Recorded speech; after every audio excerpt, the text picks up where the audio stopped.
Debate की master class, और ये आपके लिए कॉम्प्लीमेंट है दोनों के लिए कि अगर डिबेट का मास्टर क्लास कंडक्ट किया जाए तो आप दोनों उसके प्रोफेसर होंगे। क्या आप पहले तो इस बात के से सहमत हैं? देखिए, मैं कहना चाहूंगा कि भारत दुनिया का इकलौता देश है जिसने डिबेट को उस ऊंचाई तक पहुंचाया है जहां धर्म ग्रंथों पर भी डिबेट करने की परमिशन थी, शास्त्रार्थ होता था। तो डिबेट में भारतीय परंपरा से बियॉन्ड कोई नहीं। बाकी जगहों तक आ जाता जो कहा गया सुन लो, नहीं तो दूसरा एक कहता है you will go to hell, दूसरा कहता सर तन से जुदा हो जाएगा। हमारे यहाँ कहा जाता आओ बैठो, संगच्छध्वम संवदध्वम संवो मनासी जानता। तो मुझे लगता है हम लोग तो वैसे ही भारतीय परंपरा को ज्यादा नजदीकी से मानते हैं। We are the essential argumentative Indians। मुझे लगता है कि हर भारतीय के अंदर एक डिबेटर है, क्योंकि हम सबके बहुत सारे मत होते हैं। और सुधांशु जी से डिबेट में मैं थोड़ा कम परहेज करती हूँ, इनके बाकी साथियों से अब थोड़ा ज्यादा परहेज करती हूँ, ये मैं आपको बता दूं। ये भी एक कॉम्प्लीमेंट है सुधांशु जी के लिए। I think debate should happen on real issues without getting personal. अनाप शनाप की बात करे बगैर मुद्दों पे बात करिए। क्या और यही हम यकीन करते हैं इंडिया न्यूज पर भी। चलिए, मैं आपसे पूछना चाहता हूं शुरुआत में, क्योंकि अब 2025 का अंत हो चुका है, आखिरी महीने में है, आखिरी कुछ हफ्ते बचे हैं, आखिरी कुछ दिन बचे हैं। 2025 में सुधांशु जनता के लिए था।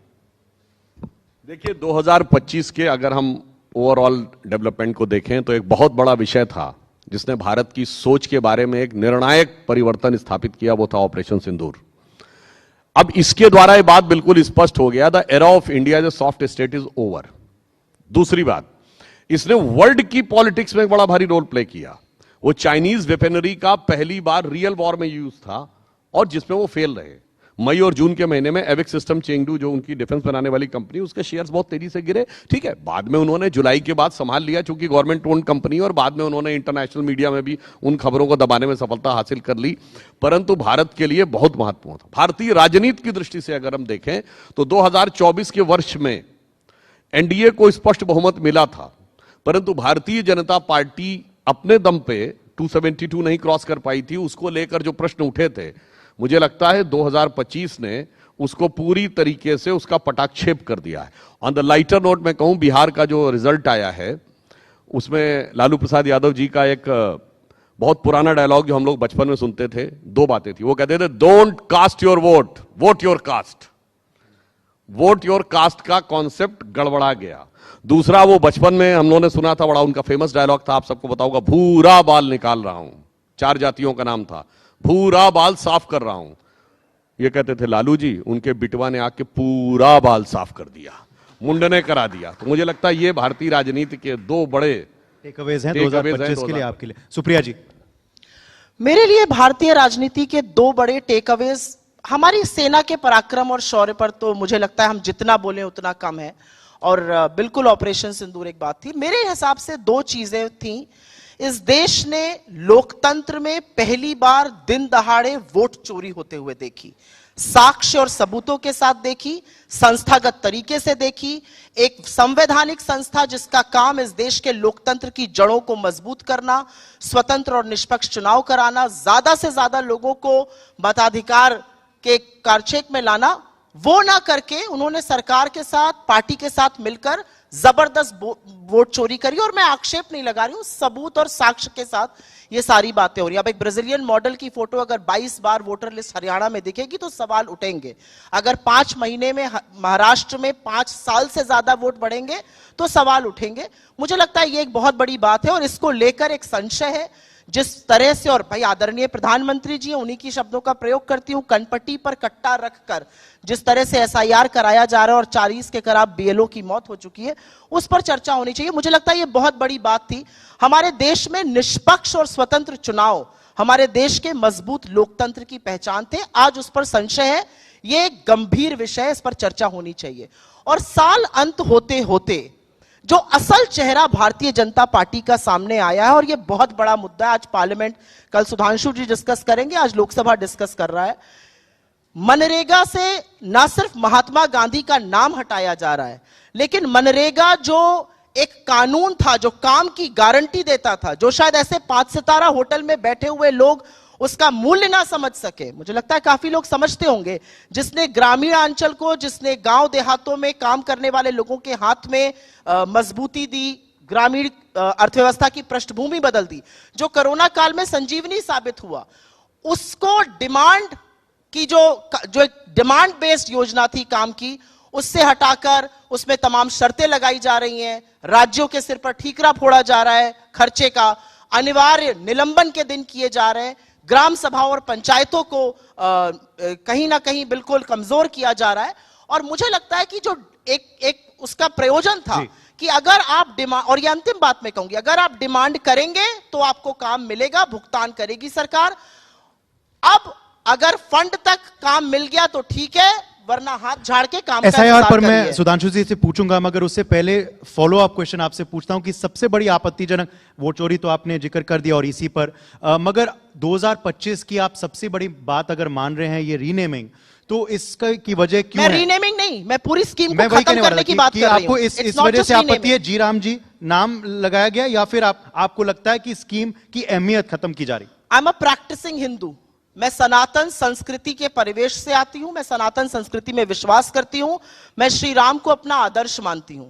मेरे लिए श्री राम, मर्यादा पुरुषोत्तम श्री राम एक एक्रोनिम का नाम नहीं है। रोजगार आजीविका मिशन मेरे लिए श्री राम नहीं है। श्री राम मेरे आराध्य हैं, श्री राम मेरे प्रभु हैं, पहली बात।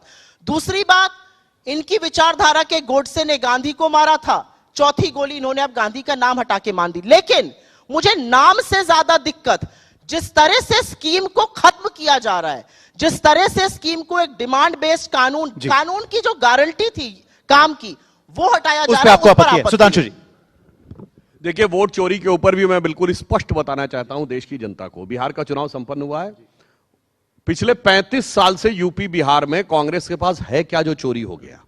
1990 में कांग्रेस के पास 71 सीट्स थी बिहार विधानसभा में, 24% वोट था, 107 पे जमानत जब्त हुई थी। वहां से 1995 में घट के वोट 16% पे आया, सन 2000 में वोट घट के 12% पे आया। 2010 की बात कर रहा हूं, इनकी सरकार समय कांग्रेस को 4 सीटें मिली, 6% वोट मिला, 231 पे जमानत जब्त हुई। 2010 4 सीटें, 6% वोट, 231 पे जमानत जब्त, और उसके बाद कहते चोरी हो गया। जो मैंने पार्लियामेंट में बोला है कि हालत तो यह है कि फटक चंद गिरधारी, ना लुटिया ना थारी, और चौराहे पे चीख रहे हैं चोरी हो गई हमारी। अब मैं दूसरा उदाहरण बताना चाहता हूं। केरल का चुनाव हुआ, वहां तो हम नहीं है ना। केरल में हमेशा एक बार यूडीएफ एक बार एलडीएफ आता था, ये पिछले 30-40 साल से चल रहा था। पहली बार ऐसा हुआ, अब ये संयोग मानिए या प्रकोप मान लीजिए, कि जब से राहुल गांधी जी वहां पर गए, इस बार पहली बार ऐसा हुआ कि यूडीएफ नहीं आ पाई, एलडीएफ के बाद दोबारा एलडीएफ आ गई। तो मैं पूछना चाहता हूं वहां वोट किसने चोरी कर लिया केरल में? अभी केरल नगर निगम का चुनाव हुआ, वो तो राज्य के चुनाव आयोग ने कराया, राज्य सरकार, केंद्र सरकार, केंद्रीय चुनाव आयोग का कोई रोल नहीं था। हमने तिरुवनंतपुरम के नगर निगम में शानदार सफलता हासिल की, बाकी जगहों पे कांग्रेस और लेफ्ट ने एक दूसरे को हराया। तो अब ये लेफ्ट बताएं कि क्या उनका वोट कांग्रेस ने चोरी किया, या कांग्रेस बताए कि उसने क्या वोट लेफ्ट का चोरी किया? इसलिए मैं कहना चाहता हूं, और एक और फैक्ट, 2014 के बाद 73 स्टेट असेंबली इलेक्शंस हुए, 40 एनडीए जीता है और 33 में विपक्ष जीता है। मतलब 40 में हम जीते हैं तो चोरी है, और 33 हो तो वो बहुत अच्छा है। मुझे लगता है एक और बात है, बिहार विधानसभा चुनाव से पहले देखें, ये अपने गठबंधन की एग्रीमेंट्स नहीं कर पाए, ये सूची प्रत्याशियों के नहीं जारी कर पाए, कई जगहों पे फ्रेंडली फाइट होती रही। मुकेश सहनी जी का ऑन रिकॉर्ड एक इंटरव्यू में कहा, भाई इसमें कोई जातियों में विद्वेष नहीं पैदा करना चाहता। उन्होंने अपनी जाति का नाम लेके कहा कि निषाद समाज की अधिकतर प्रताड़ना यादव समाज के द्वारा हुई है, इस कारण से हमें वोट ट्रांसफर कराने में समस्या आ रही है। तो इसका मतलब नेता मिले हुए थे, धरातल पे वोट नहीं मिला हुआ था, इस कारण से समस्या। और लास्ट में मैं एक और बात कहूंगा, हमारे यहां बूथ लेवल सम्मेलन होते हैं, आपने कांग्रेस में कितनी बार देखा है होते हुए? मंडल लेवल के सम्मेलन, पन्ना प्रमुख होने की बात, तो ये सब वजह थी, इस वजह से आप एक्टिविटी भी दिखनी चाहिए ना। अब इससे पहले मैं उनसे जवाब लूं जी, ये नए बिल पे आप क्या कहेंगे? नहीं, अभी आप पहले मुझे इसका जवाब रिबट कर लेने दीजिए, उसके बाद आप नए बिल पे बात। वो नए बिल पे नहीं, एसआईआर बिल पे बोल चुकी है। जवाब दे दें। अरे आप उस बिल पे तो बोल चुकी है ना, बिल पे तो बोल दें। अब चलिए ग्रामीण वाले उसके ऊपर, अब मैं बिल पे बताना चाहता हूं। देखिए साहब, 2005 में जो मनरेगा आया था, तब से अब तक बहुत परिवर्तन आ गया है गांवों में।